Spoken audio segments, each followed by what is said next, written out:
vamos a tratar de entender la reforma al Consejo de la Magistratura. ¿Cómo se da y qué intencionalidad tiene? La intención de todos estos proyectos va apuntando naturalmente a esto, que es disciplinar y quedarse con un poder judicial que les garantice su impunidad, que les garantice los proyectos de eternización en el poder, que es obviamente el sueño que el gobierno tiene. Estamos frente, digamos, a un paquete dividido en dos, 3 proyectos que han ingresado por el Senado y 3 en diputados. En el Senado, algunos dicen, son proyectos más graves, más complejos. Nosotros creemos que el paquete en general es todo. Sí, y es realmente nuestro rechazo, es un rechazo general a todos los proyectos, igual los vamos a analizar brevemente en particular. El del Consejo de la Magistratura es el que más impacto tiene porque propone una medida tan fuerte, que es que aquellos que vayan a ser miembros del Consejo de la Magistratura deben ser electos por voto popular. ¿Vos te imaginás, Emilén, las listas del GEN con jueces que tengan nuestras camisetas ¿Tienen partidarias? Que ir a hacer campaña con vos? Claro, tienen que conseguir que alguien les financie sus campañas electorales, salir a hacer campaña. ¿Qué tipo de independencia tiene el juez que surge en las listas de un partido político cuando ese partido político gana? Obviamente que lo que se busca es quedarse además con la mayoría de la composición de este consejo, porque se va a ir a una elección donde van a competir en la próxima elección presidencial. Entonces lo que buscan es quedarse con todo, ya no solamente con las bancas del Congreso, con el manejo del Poder Ejecutivo, buscan quedarse con los jueces. Aquí se cambia la composición.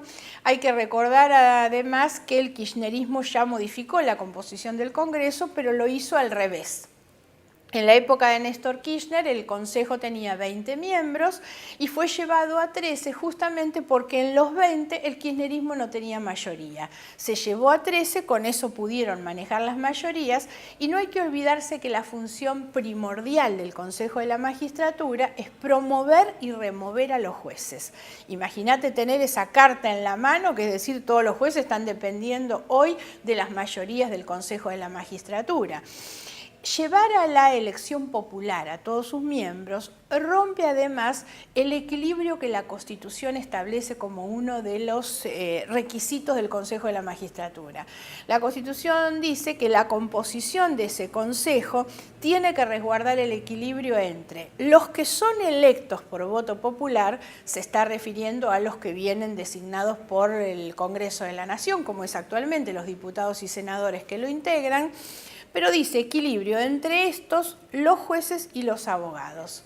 ¿Qué diferencia pone entonces? Que jueces y abogados no son electos por voto popular, son electos por sus pares. O sea, a los jueces que van lo eligen los jueces, a los abogados que van, esa elección se hace entre los abogados. Tienen muchos Ollarvides.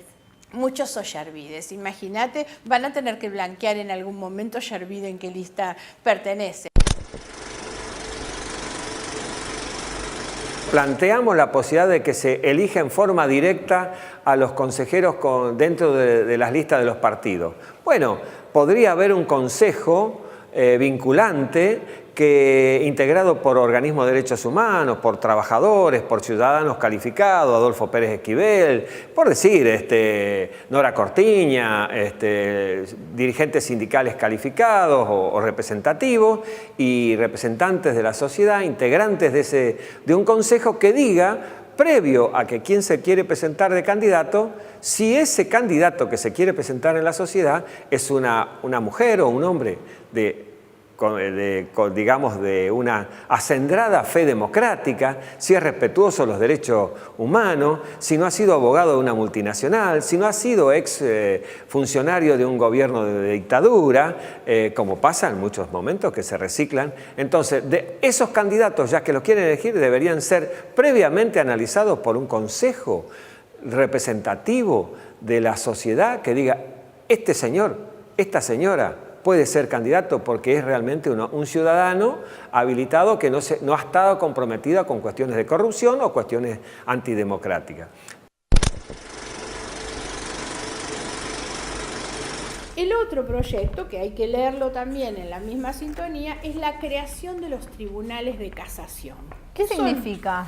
Bueno, los tribunales de casación, vos sabés que, digamos, las instancias en el Poder Judicial, tenés los juzgados inferiores, las cámaras de apelación y después tenés la Corte Suprema de Justicia de la Nación, salvo en el caso penal que existe el Tribunal de Casación. ¿Sería una instancia más para apelar? No, lo que se crea es una instancia a la misma altura del Tribunal de Casación que tenemos, pero en otros fueros. O sea, lo que se plantea es crear un Tribunal de Casación en lo contencioso administrativo, otro en el área del trabajo y la seguridad social y otro en el área del civil y comercial. ¿Cómo hay que leer esto? Vos fíjate, hoy una de las cuestiones yo creo más graves que tiene nuestro funcionamiento institucional, estamos frente a un gobierno que quiere reformar la justicia, pero que no cumple los fallos de la Corte. Este es un gobierno que no solamente no cumplió el fallo para limpiar el riachuelo, el fallo de la Corte para reponer al procurador de la provincia de Santa Cruz, sino que fundamentalmente no cumple con los fallos que determinan que hay que pagarle el 82% a los jubilados.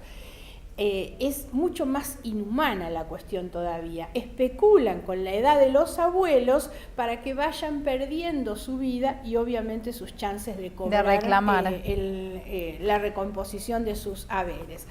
Crear una cámara, un tribunal de casación ahí en el medio, es para que esos reclamos que los jubilados vienen haciendo no lleguen a la Corte. Entonces ellos dicen, no, tienen otro lugar donde apelar, que es en este tribunal de casación en el área comercial, del trabajo y la seguridad social. Es una traba más, digamos. Exactamente, es una traba burocrática más. Le ponen más cosas y entonces la pregunta que uno se tiene que hacer también es si todo este paquete de reformas ayuda a tener una mejor justicia.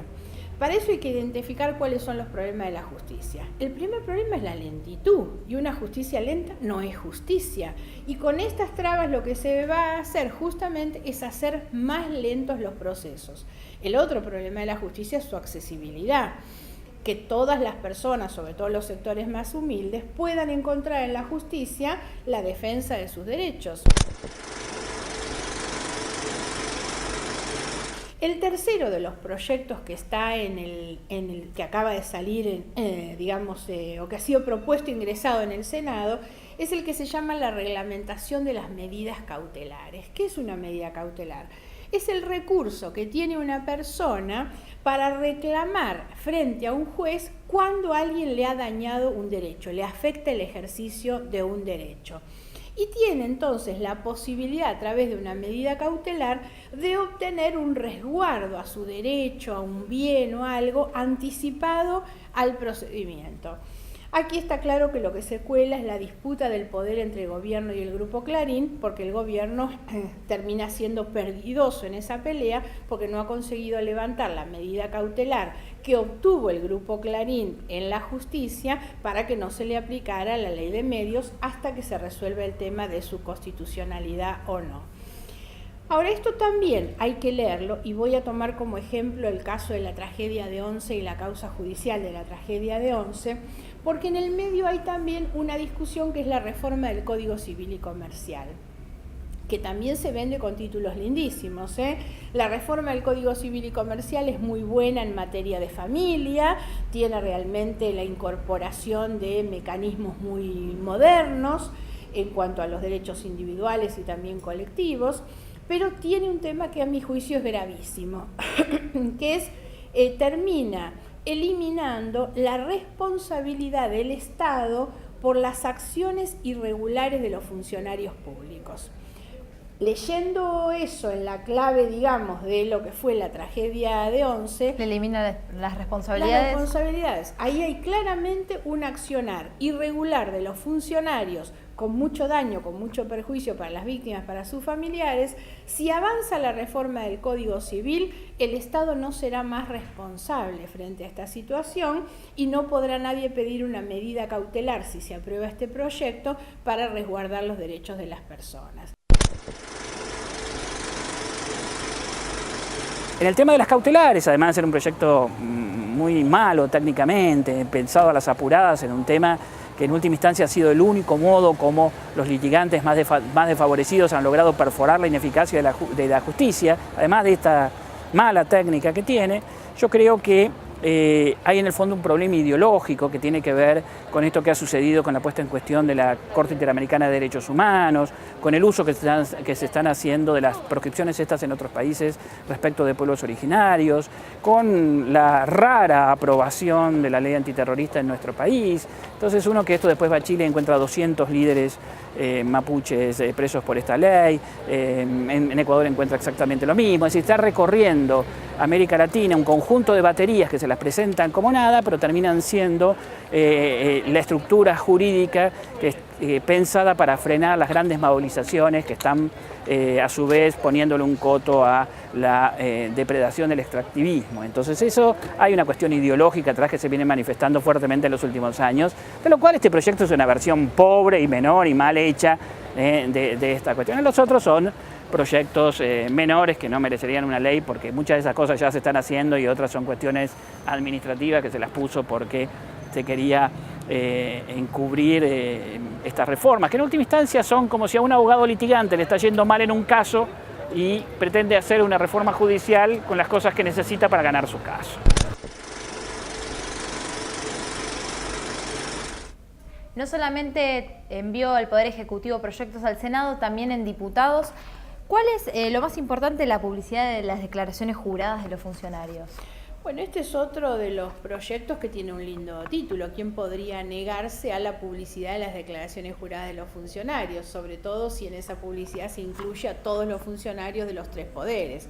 El problema es que con este buen título, la modificación que se está impulsando a la Ley de Ética Pública termina teniendo menos requisitos que los que tienen actualmente.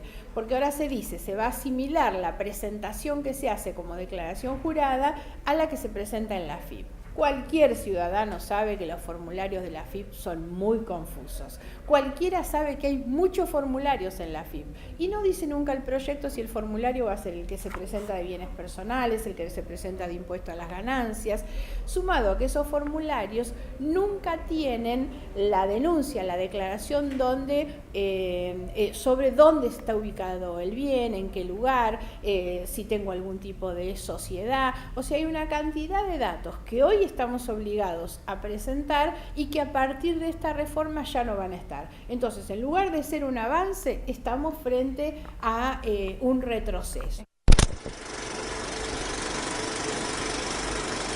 Se habla de la publicidad de las resoluciones judiciales. Y también en esto, ¿quién podría oponerse a esto? Sin embargo, primera cuestión, esto desconoce que en la actualidad la Corte Suprema de Justicia de la Nación tiene su página web actualizada. Uno ingresa y encuentra ahí todos los fallos. Pero ¿saben qué? Este proyecto que ellos impulsan desobliga a algunos de los jueces. ¿Sabes qué? Ollarvide no tiene obligación de publicar sus fallos, por ejemplo. Sí los tiene la Corte, sí los tienen otros tribunales, no lo tienen los jueces federales de primera instancia, como el caso Ollarvide y tantos otros, ¿no? Además, este es uno de los proyectos más demostrativos de esa violación al principio de independencia del Poder Judicial. El Poder Ejecutivo y el Legislativo le están diciendo al Poder Judicial, ustedes tienen que publicar sus decisiones. Ahora, la decisión del Poder Ejecutivo de quién gana una licitación pública, por qué se compran determinadas cosas, eso no figura en ningún lado. Estamos frente a un Poder Ejecutivo o un Poder Legislativo que nunca se sintieron obligados a publicar sus decisiones, pero le imponen al Poder Judicial, que debería ser independiente, que el Poder Judicial sí las publique. Y el último proyecto de diputados, que es regulación del ingreso al Poder Judicial. Otro título lindísimo. El título es la regulación del ingreso igualitario al Poder Judicial. ¿Quién podría decir que no? Uno escucha muchas críticas en todos estos días a lo que algunos le llaman la corporación judicial o la familia judicial. Y es cierto, en gran medida, que hay muchas cuestiones que modificar. Porque si a mí me preguntan si la justicia está toda bien y no hay que cambiar nada, nunca suscribiría eso. Al contrario, la justicia necesita muchas reformas. Necesita asegurar accesibilidad, eficiencia en su funcionamiento, agilidad, credibilidad, transparencia. Pero nada de esto conduce. Con este gran título del ingreso igualitario se está tratando de regular el empleo, voy a volver a insistir, diciéndole al Ejecutivo y al Legislativo cómo debe ingresar el personal en el Poder Judicial a través de una norma que nunca se autoimpusieron. Todos saben que esta cosa de nombrar parientes y amigos es tan común en el judicial como lo es en el Ejecutivo y como lo es en el Legislativo, de la misma manera que ocurre en las provincias y en los municipios. Si hay algo que se ha convertido en una práctica corriente de la política, es usar al Estado como un botín, es la práctica clientelar a través de los nombramientos que se hacen en la utilización del Estado.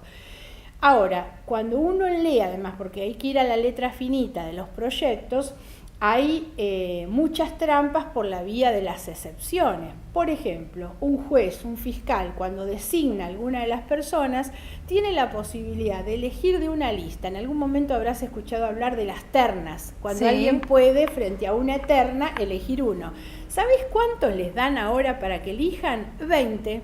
De una lista de 20 eligen a quién quieren nombrar. Entonces te imaginas que eso desnaturaliza totalmente el concurso. ¿De qué sirvió un concurso con méritos, con puntaje, para que después de todos los que aprueban se confeccionan la lista de 20 y el que salió 19 o 20 puede terminar siendo nombrado pasando por encima a todos los demás? Entonces las excepciones o esta amplitud en la posibilidad de elegir termina desnaturalizando el sistema de concursos que se establece. Esto además afecta, y por algo hay además en este momento medidas de fuerza de los empleados de la justicia, porque afecta seriamente su carrera judicial, ¿no? La posibilidad de discutir ellos a través de una negociación colectiva las condiciones de trabajo. Seguramente tendremos oportunidad de escuchar a los representantes de los trabajadores.